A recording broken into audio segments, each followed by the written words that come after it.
Hello বন্ধুরা, কেমন আছেন সবাই? আশা করি খুব ভালো আছেন। আমার সামনে যে হেড সিলিন্ডার দুটি রয়েছে, এটি ডিসকভার 35 হেড সিলিন্ডার।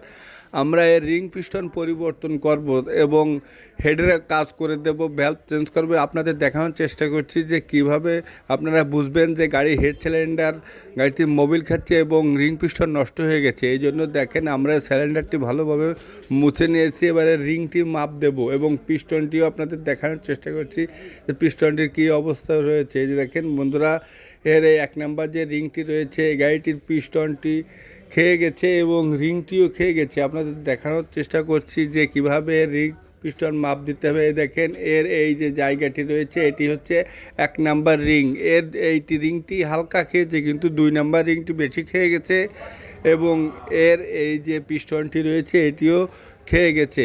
আপনাদের দেখানোর চেষ্টা করছি যে কীভাবে আপনারা এর রিং পিস্টন পরিবর্তন করার আগে একটু দেখা গেল মিস্ত্রিরা যেভাবে চেক করে নেয় সেভাবে চেক করে দিতে বলবেন। দেখেন এটা হচ্ছে 2 নাম্বার রিং, এটা অনেক খেয়ে গেছে। 2 নাম্বার মানে কিন্তু এটা নর্মাল না, এটা 2 নাম্বার সাইজ। এই যে দেখেন, অনেকে মনে করেন এই যে ভ্যালভটি দেখতে পাচ্ছেন প্রচুর পরিমাণে এই ভ্যালভ খেয়ে গেছে।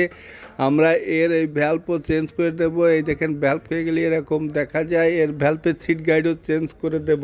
আসলে রিং পিস্টন চেঞ্জ করতে হলে গাড়ি যদি মোবিল খায় তাহলে অনেক কিছু দেখে নিয়ে তারপরে করতে হয় কাজ।